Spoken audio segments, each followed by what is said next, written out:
Accountants. We are business advisors, taxation consultants, and strategists that specialise in setting up businesses.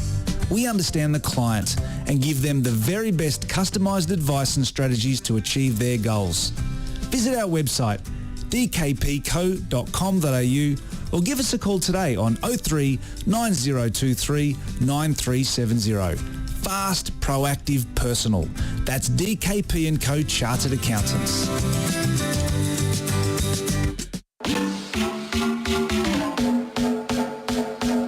Pickett, she lays it off. Teresa Polias. It's an absolute peach. Ayres driving.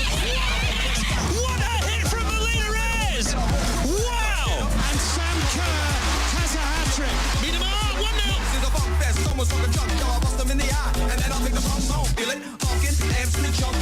Top of the table race is back on here on Radio Dub. We are very excited.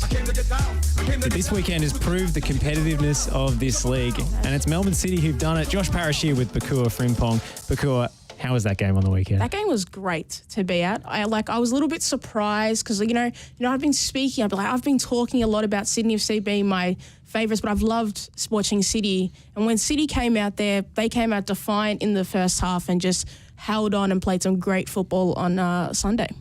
Well, we're delighted Saturday. to have... I'm getting the days confused. Saturday. Who can even keep track of the fixtures? No, it was Sunday. I was right the first time. So many days. But it was certainly a highlight of the season, that match. And we're delighted to have a member of the City team here with us to go through it. We certainly are, Josh. We've got Leticia Mckenna on Zoom. Leticia, good to have you on. We are a little bit delayed. We run a little bit behind on Radio Dub, but how are you feeling after the game on the weekend? Oh, extremely thrilled with the win. We've been working hard all season and we really wanted to, definitely win after the first time we versed Sydney, and that was a massive momentum shift for us going forward. For you yourself, you had a great game on Sunday as well, and that front three without Hannah Wilkinson, a lot of people were a little bit nervous and thinking that, maybe Sydney would go out comfortable winners. But how did you guys manage without Hannah being there and as well Stoddy not being in that game? We definitely do miss their presence at training and on the games, but we have a lot of confidence in our team and the depth we have. So, and Rado also gave us a lot of confidence going into it. And myself, Holly and Minnie, in that attacking three, we work a lot at training together, and we just thought, let's just have some fun with it, do what we've been doing in training, and everything will work out. Speaking of Rado, are we going to embarrass her? Should we do it now? We will. Rado's got praise for her. Let's her hear the praise. Oh, no. What's happening, Josh? It's okay. I actually think this is Pokuah's fault, to be honest. No, it probably is. Phone recording. Well, we'll see if we can get up that audio in a second. Tell us a little bit about the group this season and the structure that you're playing. It seems like everyone really understands their roles. Yeah, this season's for me has been a different formation. And coming into it, we had a few meetings with Rado, so we kind of got the grasp of it and understood a lot coming in. And we worked so hard at training, nailing it. And every session, everyone is doing their own individual roles. And at a certain level, we've just all come together and able to really gel on and off the pitch. And I think it's really showing in our style of play this season, and a lot of work's been going in at training. All right. Well, take two. Let's hear what Rado had to say about your contribution. Oh, no, Josh, what's happened again? Leticia wants to hear the praise. Come on. I know. Nah, you know what, Leticia? We'll let Josh fix that. That's okay. Now, in terms of, for you, you're only 19, if I'm not mistaken, and you've played for 3 A-League clubs. You've made a grand final. You've been to a semi-final. What's that like, having that kind of, that winning mentality just be a part of, is that something that you've always been born with, or is that you've had to get that along the way? Oh, definitely always wanting to win and succeed as a team. I think I've been very lucky in the teams I've been a part of at Glory and Brisbane, and this year with City. We're doing really well and looking to be in finals and push for the premiership. So, yeah, definitely always wanted to be a part of a winning team and install a bit of a winning mentality on and off the field. And it helps when you've got a great bunch of girls around you we've all got that same mindset. You've played with, one of the best women's footballers in the world in Sam Kerr, and she's, she's captaining the Matildas and doing a tremendous job. Do you have aspirations for the Matildas as well? Oh, definitely. As a young child, always wanting to aspire for that. And it's always going to be a goal. And whether it happens in a year or 2 years, I'll definitely keep putting my best foot forward and trying to better myself to reach that goal.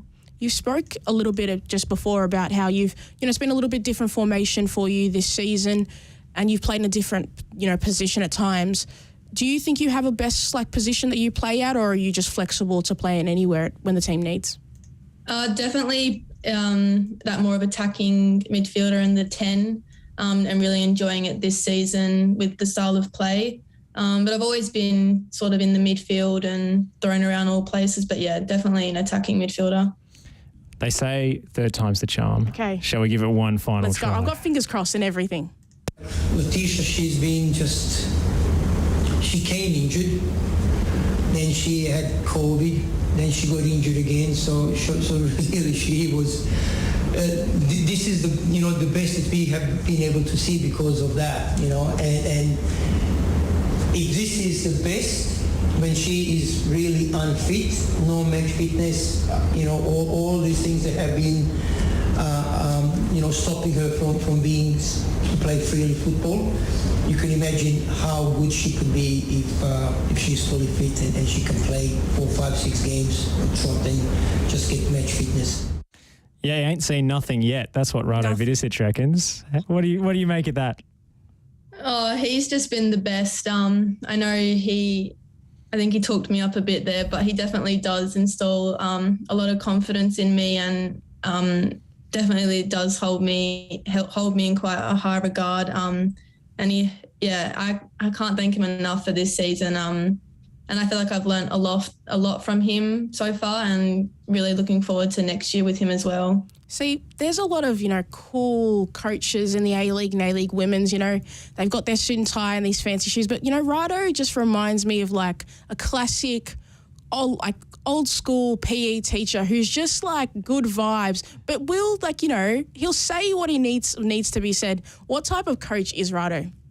Oh, definitely what you just said. He's very old school, but he loves a good laugh, and he's quite a character at training, and then knows exactly when to be serious and how to get the message through to us.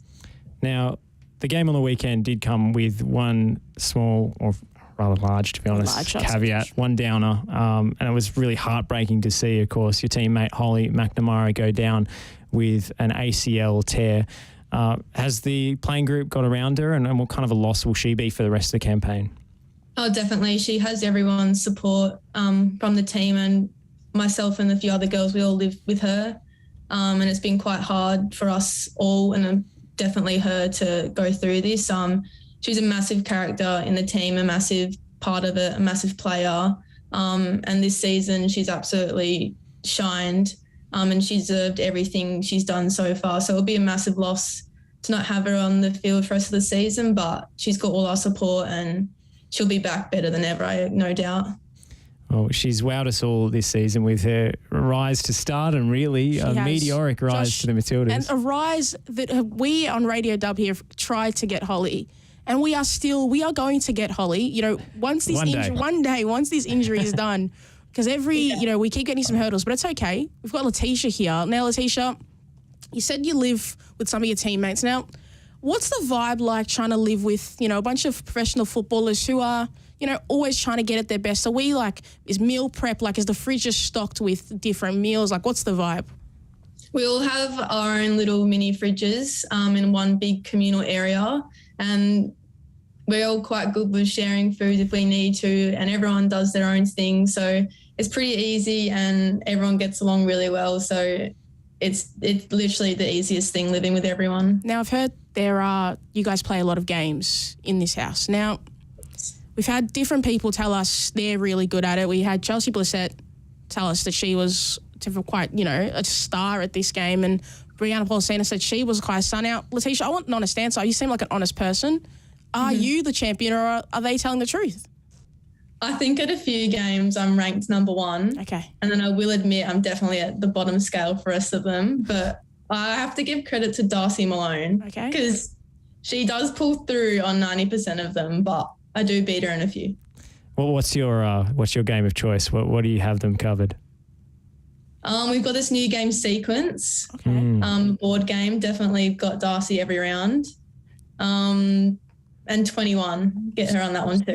Maybe Melbourne City need to get a Sequence sponsorship and get the girls involved in just like an ad. I don't know how the game works. I've never heard of the game, but I'm sure it gets quite intense with a bunch of professional footballers.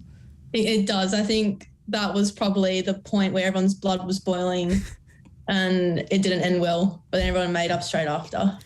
So who's on the training pitch at Melbourne City is the biggest S talker, we'll say, the biggest, banter merchant in the squad? Good, word coverage there, Josh. I like it. Yeah, I'm censoring myself here. We don't have a live delay, so.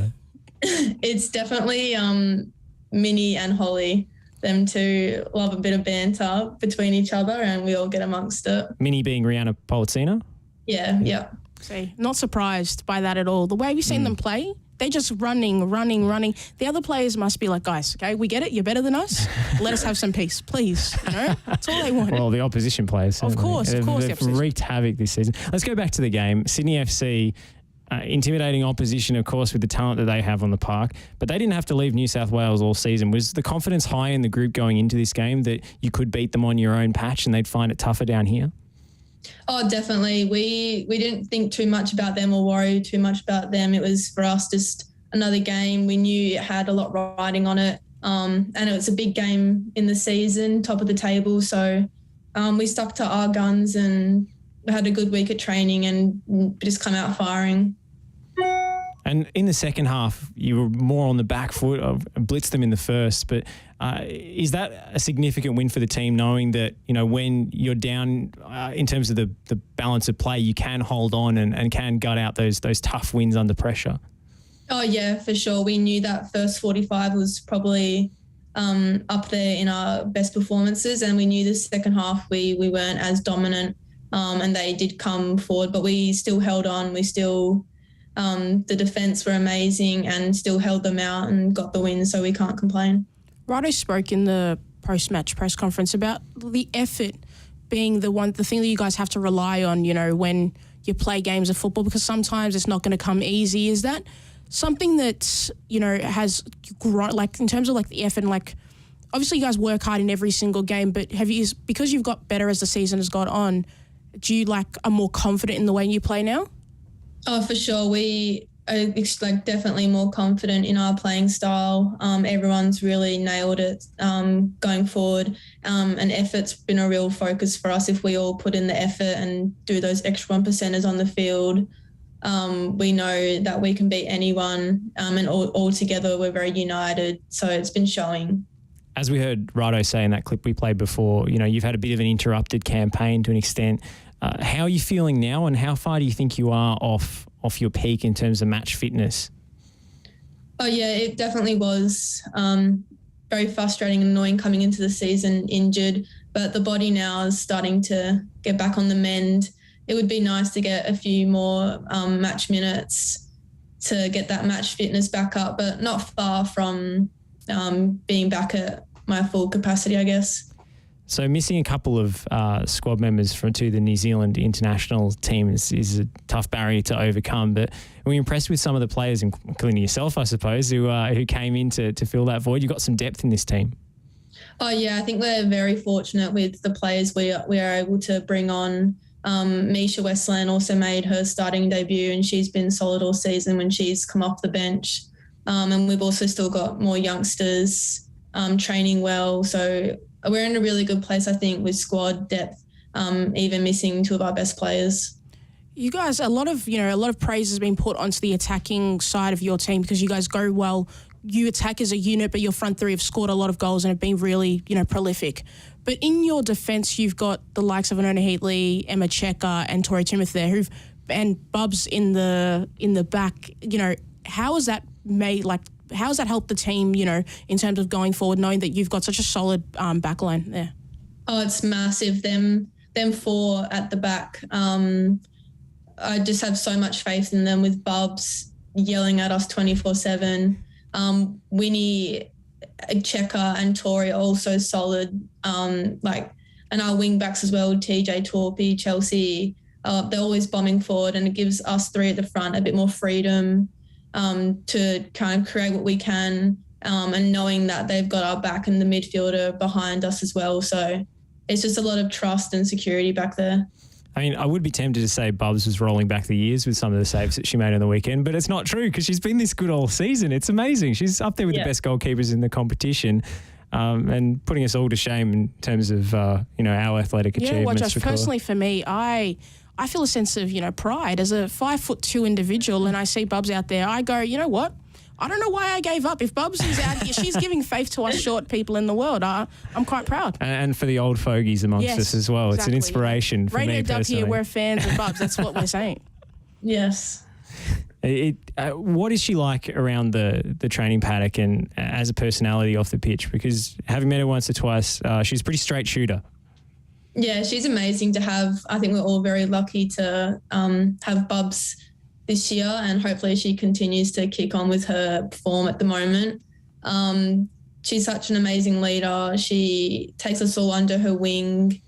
I feel very lucky to be able to play with her and have her as a role model for us this season. Well, sorry, I think I cut you off, Josh, but you've got this 2-year contract with Melbourne City, and, obviously you're playing some great football. You're getting back into, some rhythm now that you're, after all the stuff from the start of the season. Is there hopes for you and aspirations to play overseas and play in Europe, seeing fellow Matildas and stuff like that, playing overseas as well? Yeah, it's definitely a goal of mine. I told myself I'd have to get my body right and stop all these niggles and little things carrying over before I make the move. But definitely, I want to get my body right before heading overseas. Now, if I am correct here, you're from Western Australia, is that right? Yeah. How has it been recently without being able to get back home? And there must be an issue. How long has it been since you've seen your family back in WA? I have been lucky. I saw them, I think, 4 months ago.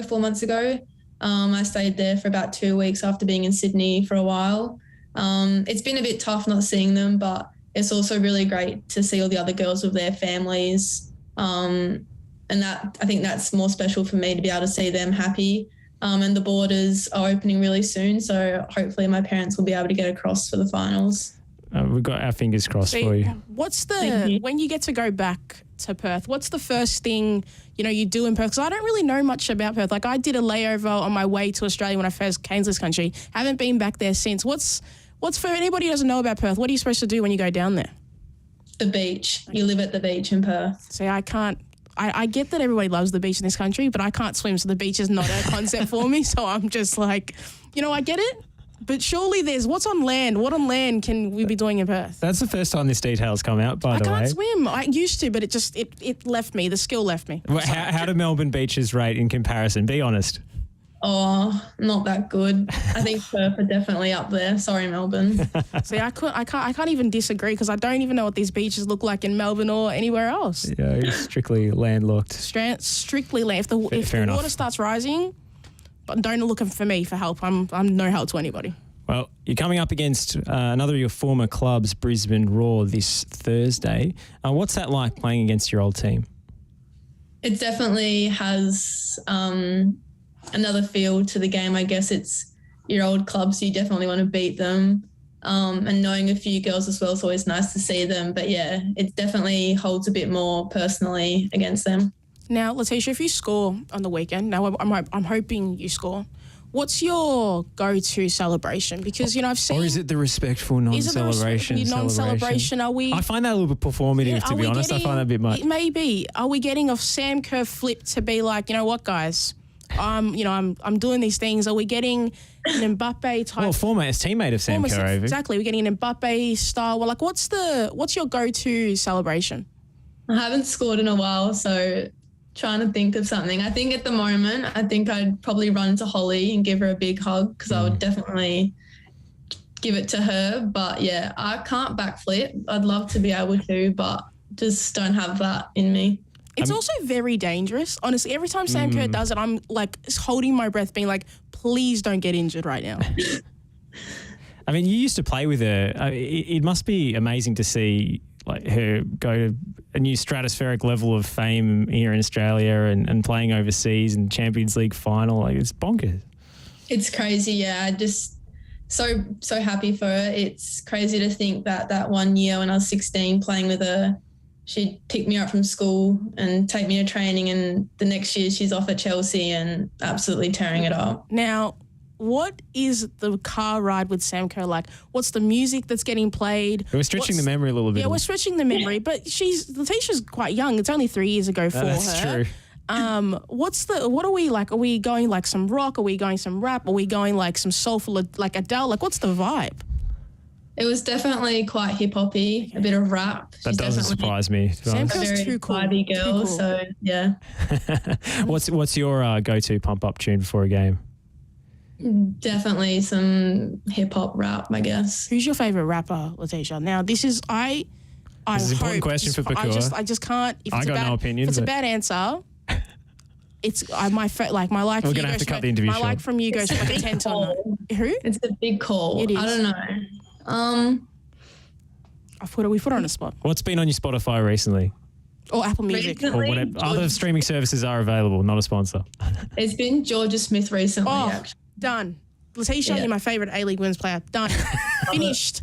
She's the greatest interview we've ever had on this show, Josh. All right. I'm saying it right now. Let's finish on a high done. note then, shall we, Finished. Pokuah? You got in Pokuah's good books for your music taste. And you've also got in ours for the way you've played, especially coming back into the team recently. So best of luck against your former club this Thursday and for the final series. And I'm sure we'll talk to you again sometime down the track. Thank you very much for having me. Say Leticia. We'll take Thank a break you. Bye. here on Radio Dub and come back with all of our wrap-up and analysis from the weekend's games. Are you looking to change your destiny in life? Be your own boss? Start your own business? If you are, you need people who understand your needs and are committed to helping you make it happen. At DKP & Co Chartered Accountants, we are more than just accountants. We are business advisors, taxation consultants, and strategists that specialise in setting up businesses. We understand the client and give them the very best customised advice and strategies to achieve their goals. Visit our website, dkpco.com.au, or give us a call today on 03 9023 9370. Fast, proactive, personal. That's DKP & Co Chartered Accountants.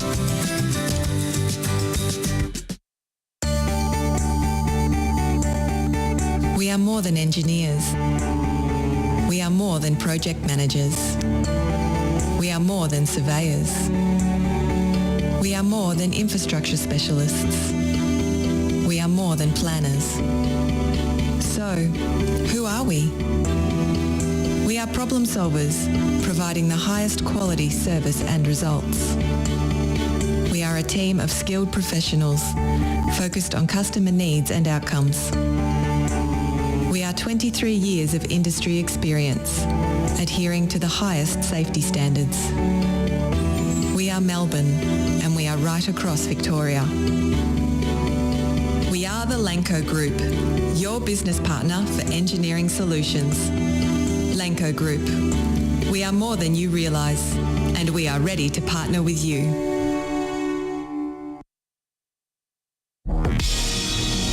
Das ist kein Abseits. Stellungsfehler. Hector. Und da ist das Tor.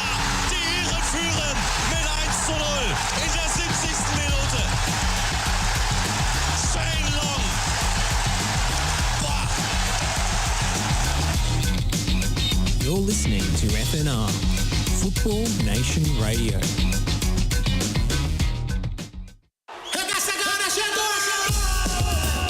Ronaldinho gathers speed, past Ramos.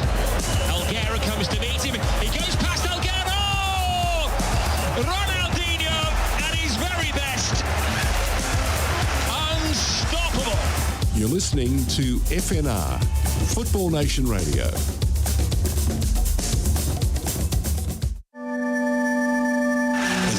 sporting nation who has yet to embrace fully the world's greatest game, and for so long of trying to have the game accepted. And when I'm up to the big football field in the sky, I just want people just to remember I told you so. And suddenly the complexion of the game changes.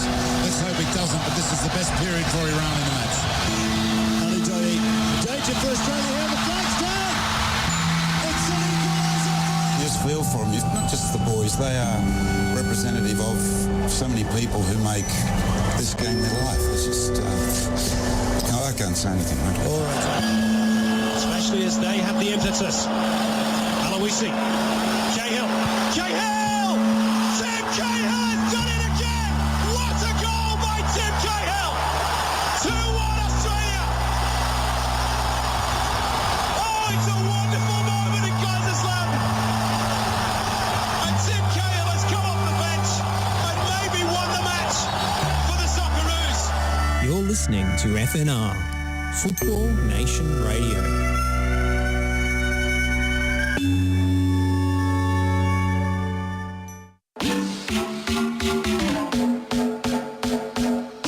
She lays it off Teresa Polias. It's an absolute peach. Is driving. What a hit from Melina Reyes. Wow. And Sam Kerr has a hat-trick. Beat him up, 1-0.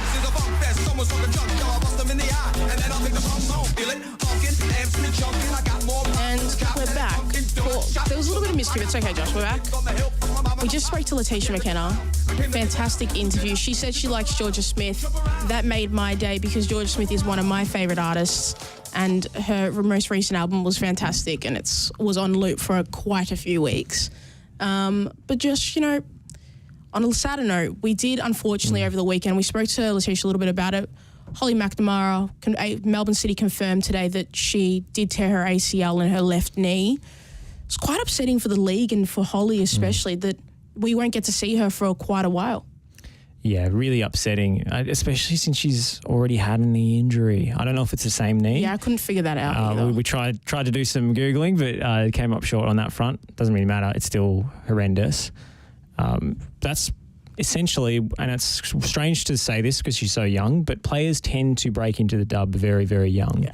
So it's actually what has stymied her progression up until this point. Yeah. We've been stunned by how quickly she's made it, so to speak. She's got into the Matilda. She's played a Nation Cup. But this is actually just a delayed version of what we probably would have got anyway. Yeah, exactly. And now it's been set back again, which is just heartbreaking. When you've got a serious knee injury and then, it's second time in your young career, it's just sucks, I think the only real sense of, positivity we can maybe take out of it as, fans of Holly McNamara and just fans of the dub anyways, that she has come back from this injury and she's had this incredible season. So I have no doubt that she will, when she does play, again, she'll be able to recapture that sort of form because she has, she's done it before.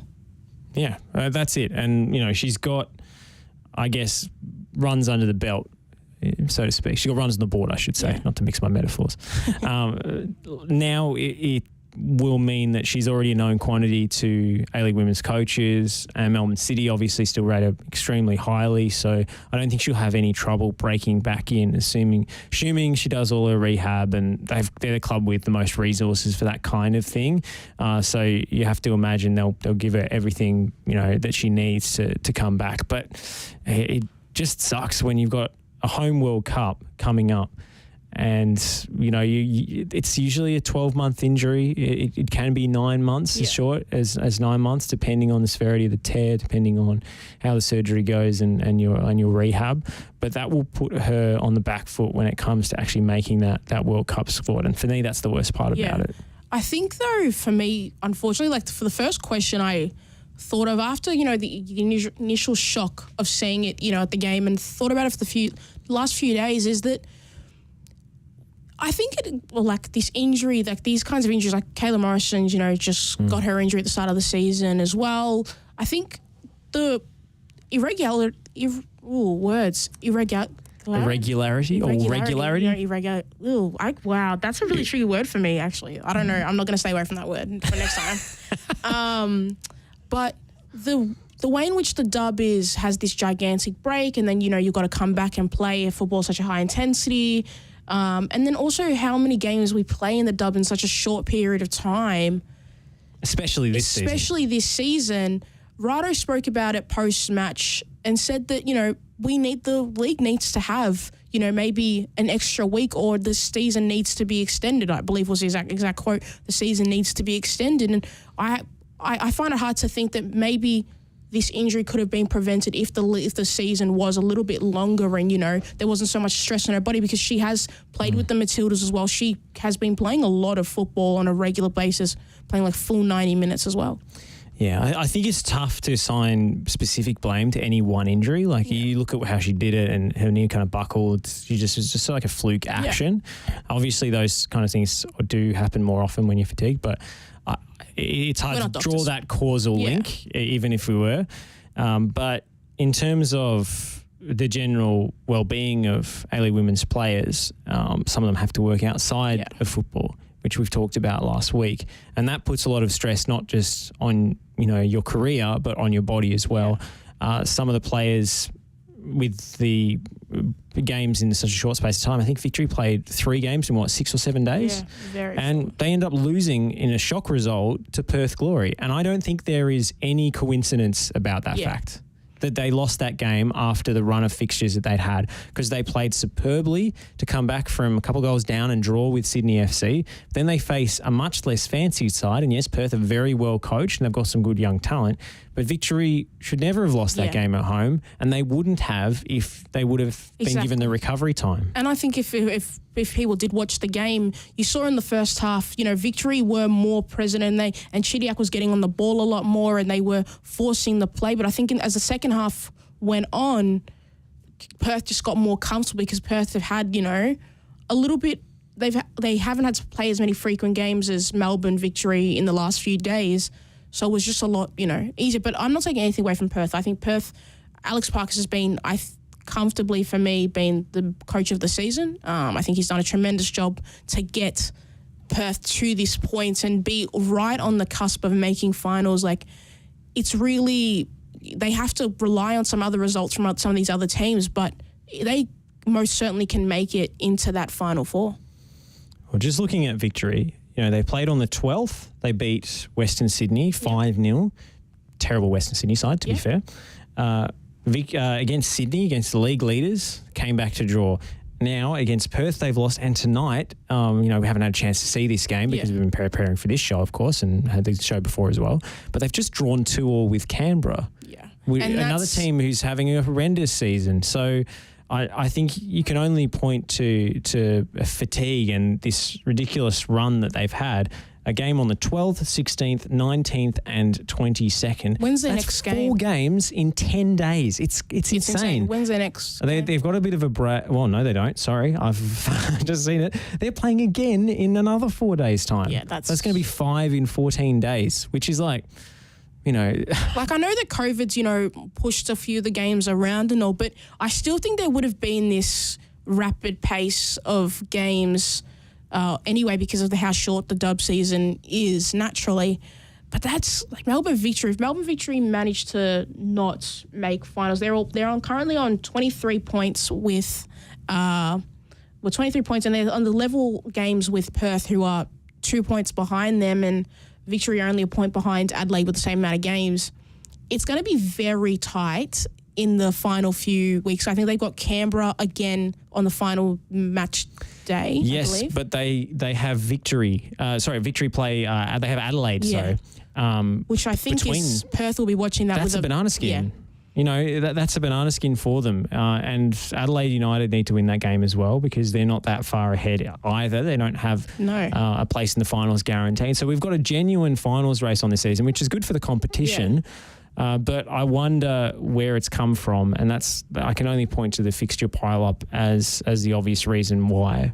I think that it's very good. It's great for the league. It's great for the league to have it be, right up until the final, But at what cost to the well-being of the players? Yeah, of course, exactly. great for the final round to be all or nothing, and hopefully Adelaide don't get cursed again, and they actually make the finals this time. Oh, it's pretty tight. It's very, very tight, and it's for Adelaide at least. It's all in their hands. They don't have to rely as much on other people's result because they are currently sitting third with the same amount of games. But if you look a little bit further up the table, with Melbourne City's win over Sydney FC on the weekend, they've got a game in hand and they're only 2 points behind Sydney. So we had Mackenzie Hawkesby at the start of the year, and she spoke about how Sydney FC's real ambition was to be premiers and to, win the league. They could potentially not be premiers if Melbourne City win their game in hand and, hold on for the rest of the season. I mean, Sydney had barely conceded a goal all season before they played Victory. Certainly hadn't dropped any points. So, apart from the draw with the Wanderers that they had, it was the 0-0. And then was the only draw team with Victory just the other day as well. And they hadn't gone. I don't think they'd gone behind in a match. No. Before the game on the weekend against City, I don't think they trailed at all. Yeah, I think you might be right. So we need someone here who knows their stats a little better than I do. So apologies if I got that one wrong. I'm fairly certain that they hadn't trailed in the match. Right. So they've come back to reality with a bit of a rude shock, given that they had this soft run of all these home games, and now it's on again. It's competitive again. I will say that I've been a real strong believer in Sydney FC throughout the whole season. I thought they've been the best team. They have the best players and are more consistent. But watching them against City on the weekend, I'll be honest, I was a little bit shocked at the performance they brought out. Now, Ante did say post-match that he thought they played better football in the second half, so he's not overly concerned.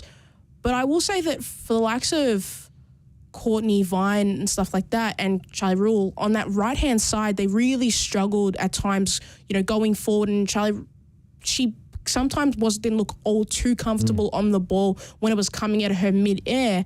So obviously Courtney Vine's a tremendous player, but it was a little bit shocking to see those players of such high caliber not be as dominant, and the front three didn't really connect. And I think it had a lot to do with them shutting Hawkesby out, and with Hawkesby getting shut out, the front three, there was a little bit of a disconnect. They weren't as connected to the midfield as they typically are and, going forward. I think this one is down to the defence and Bubs, though. I mean, 17 shots for Sydney FC. They piled on the pressure in that second half. The second half was very dominant from Sydney FC. And City really faded away, and to credit to them, they held on and was pretty resilient stuff on the edge of their own box a lot of the time. But they forced Sydney to take efforts from outside the area. Bubs made one particular fantastic save. Is that one where she was straight into her right or something? Yeah, I think it was right hand to the top corner to tip it over the crossbar. It's not the first time she's saved them points this season. I mean, I remember the Brisbane away game where she, right at the end of the match, there was that long-range effort from, was it Gorry? Anyway, it was certainly a good crack, and she just got fingertips on the crossbar. She's actually been tremendous this season, and I know that we spoke with Leticia about having Tori Tumeth and Emma Checker and Winona Heatley in that back three who've been incredible, and they've been so solid, and they hold a great line, and they really press and keep everything in front of them, not and don't have to be on the back foot. Bubs there, they must instill so much confidence knowing that she's back there and she's not going to make simple errors. Like sometimes she might just get simply beat, but she will do her job and do the basics correctly every time. There's an interesting subplot going on with Mercer Barbieri. Yeah. And that's where she might end up in the NPL. Ooh. Is she going back to South Melbourne? Signs point to maybe. See, Josh, the 8-ball is... I mean, I thought it was interesting that she tweeted on the weekend that she was looking at the Football Victoria registration rules. And apparently you can only have, 4 A-League women's players in a squad, which is a rule I was not aware of whatsoever. I didn't know that either. And there's an exception for loyalty players who've played for the club for a long period of time. But if she's out there Googling that, I don't know what that says. Yeah. I don't know, but because she would be, Yeah, but maybe she's trying to recruit some other A-League women's players that she's trying to figure out, how she can build the Avengers of, MPL women's this season. Well, they wouldn't be the Avengers. That's Avon. Oh, yes. I forget. I'm sorry. More of a figure of speech. Maybe they're the Justice League because I think they're cooler anyway. Avengers haven't quite climbed from the bottom of the pyramid to the top just yet, but they're giving it a good crack. Yeah, they Successive promotions. But yeah, she's been with South Melbourne for a little while now, so it would be a big loss if she decided not to go back there, and it would shake up the competition in Victoria. But this is, my parochial lens viewing. When does that season start again, Josh? That one kicks off in March. We just had the men's NPL here in Victoria kick off, and then NPL 2, NPL 3, and the women's competition kicks off next month. So obviously they don't get all of those A-League women's players back until the season finishes. So that will be a big influx of talent into the league. And affects, where the title is going to end up. It's usually those star players that decide the title here in Victoria. I think it's going to be a great season. We've got a lot of really great players who've come to Victoria this year, so they may stay in Victoria. Maybe some may go back, home for the longest off season in the entire world. It literally is Game of Thrones, when we wait for football to start again in this country. But it's going to be good because I think the NPL women's is rising, the standard is rising, we're getting better players, and hopefully in the future we are going to have the best, competition in the country. Well, the subplot is, of course, everyone will be keeping an eye on Calder, and the reason that they would be doing that is that squad is likely going to make up the basis for Western United's inaugural A-League women's squad next season. So some of those players already have A-League women's deals. Will they move clubs?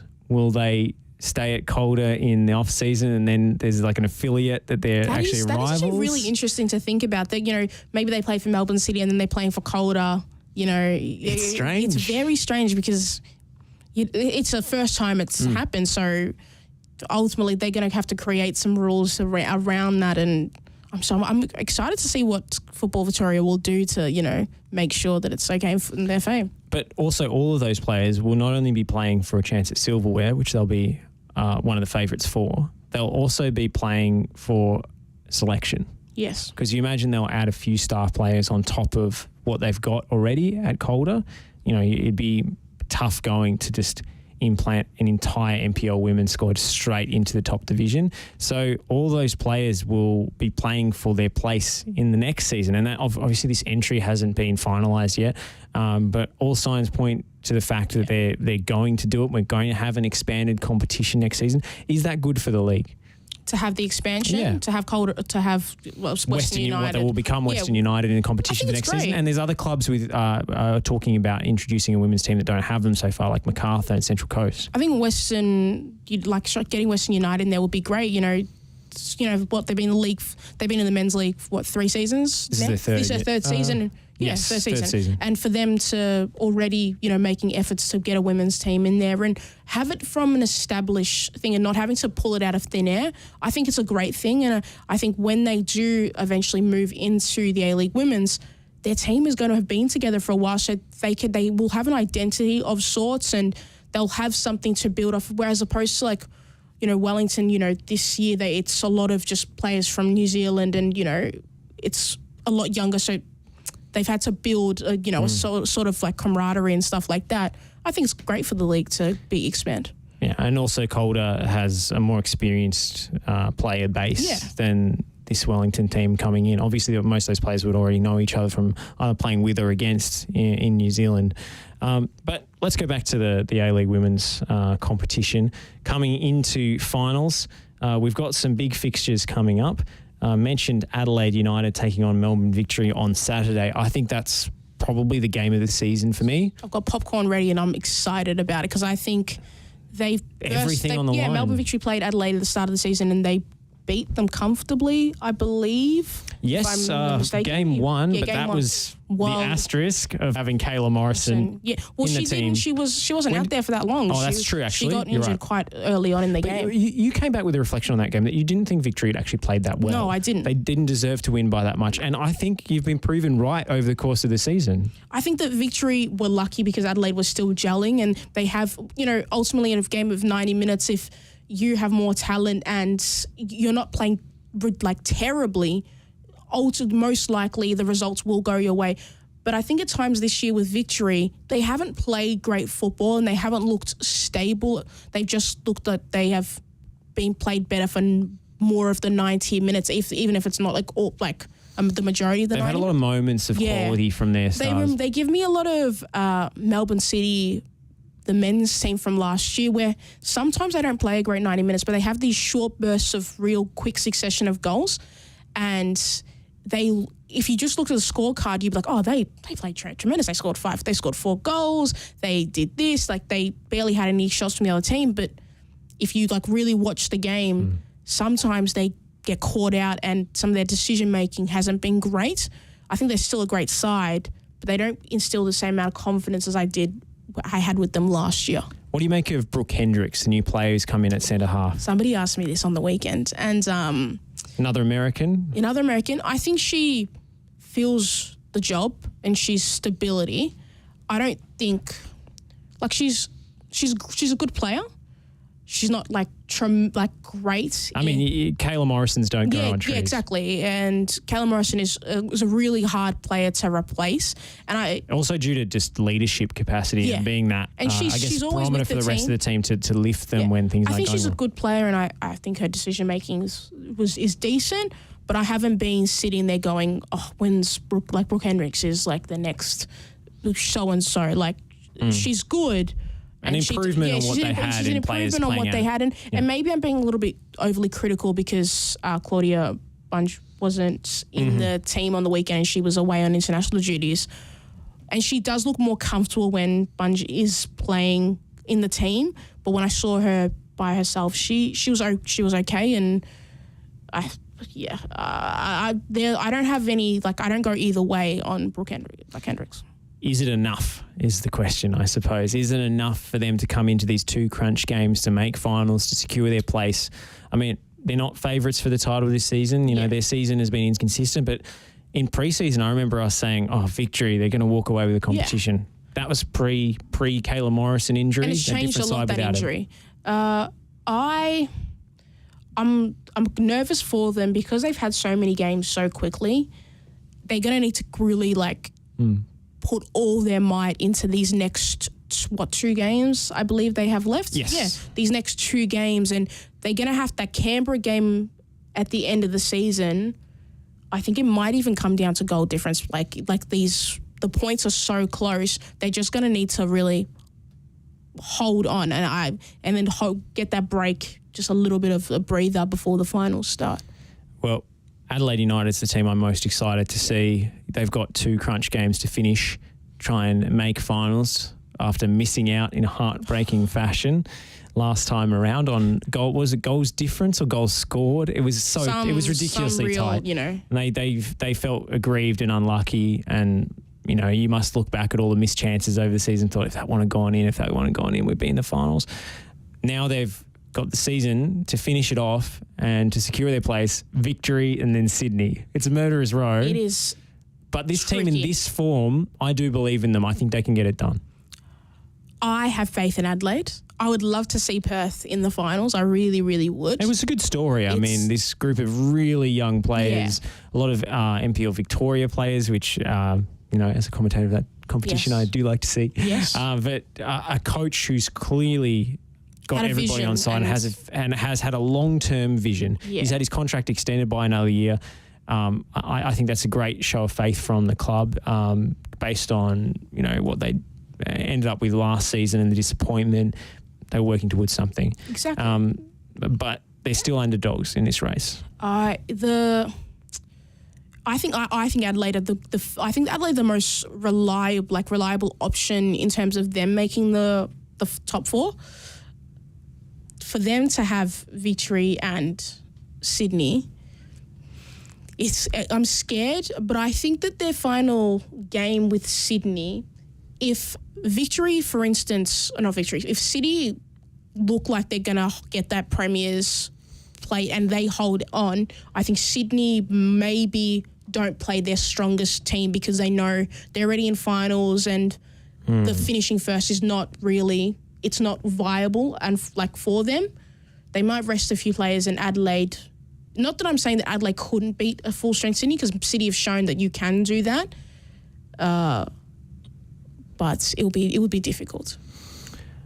I think there are just too many permutations with these last two fixtures to really make solid predictions. I'll make a prediction. But are you going to stick your neck out? Because Sydney are playing Perth. They're all playing against each other. My final four, I think. Who's City have got Brisbane Roar and they've got Western Sydney. Now I think that the Western Sydney game for City, knock wood, I think they win that. That's a banker based on form. I would bank that in. And I think with the way Brisbane have been playing these last few games, I think City look the most solid. So I think Sydney are going to finish first. I'm not Sydney. City are going to finish first. Ooh, okay. They're gonna City do have the game in hand. They do have a game in hand. I think they might snatch it. Sydney have got. If City win their next two games and Sydney they've got two games left. Hang on, City have a game in hand, do they not? Yeah, they do have a game in hand. Oh, it's that Brisbane game that it hasn't been rescheduled yet. Okay. This is my confusion. So they're playing Brisbane twice. So they've got potential 9 points on the table. Sydney have 6 left, and there's a 2-point gap between them. Yeah. So if City win out, they've won the Premier's plate. Yes. I mean, I have faith in them to do that. I think it goes City, Sydney. I think Adelaide's got I'm getting lost in the permutations Adelaide now. got such a tough run. Okay, I'm not for top two. I've got solid. I still believe that Adelaide and Victory. Victory. Yep. Yeah, I'm gonna go Victory. Make the final four, but I don't know what order it will be like in terms of 3 and 4. I don't know that one yet. So you think the top 4 stays the same? Yeah, I said that last week as well. Okay. Yeah, I think they stay the same. No luck for Perth then. I like Perth just so on the much. outside looking in. Alex Parks had really cool shoes, and I'm hoping cool shoes make it into the finals. But I think they've just some of these games have slipped away from them throughout the season, and it might cost them at the end. That Adelaide Victory game is so big on Saturday. It's just huge, and I honestly can't tip it one way or another. Perth are playing. I think you're probably right. I think it ends up being City, Sydney, Adelaide Victory. Which would be a fun final series. It would be. It's sort of all the biggest teams. And can I also tell you why I would like City to finish first, Josh? Because the grand final will be in Victoria as well if they make it to the grand final. The bias is coming out now. And we get to go. It'd be so much fun. I'd enjoy it. It would be good. But, still a lot to play out in the A-League Women's. I think we'll leave it there for tonight. We'll have a clearer picture next week of where things stand. But that Adelaide Victory game is absolutely appointment viewing. So don't miss that one. And don't miss what we've got coming up for the rest of the week on Radio Dub. No Western United show tomorrow. Yep. They've got a fixture clash. So it's what we have to do in this environment. Wednesday night games. If we've got a club show and they've got a game on the same night, it just doesn't happen. But we'll have the EPL show tomorrow. State of Our Football Nation coming up on Friday. And then next week, all of your regular shows will return, including the Euro show with Nick DeBarno.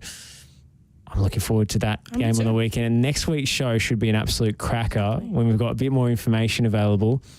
Maybe we'll even try and get one of the Adelaide or Victory players on next week to react to one of the biggest games of the season. You know what I would love for us to have? Maybe for the finals, we can have a showdown of 2 players from each of the teams. Ooh, that would be fun. On air at the same time? Same time. Ask some quick fire questions and see how it goes. We'll have to clear that with the media managers. I don't know if that'd get cleared. Pokuah's thrown down the gauntlet. So hopefully they come to the table. We'll wrap it up here on Radio Dub. Thank you so much for listening, and we'll catch you again next week.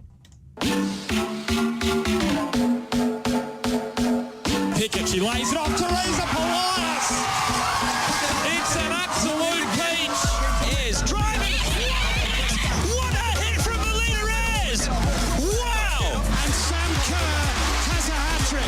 Meet him on 1-0. There's a bump fest. Someone's fucking jump. Yo, I bust them in the eye. And then I'll make the bum home. Feel it. Pumpkin. Dancing and jumping. I got more lines in the top than a Dunkin' Donut shop. Showing up. I got pop. The kids on the hill. My mom and my pop. I came to get down. So good out.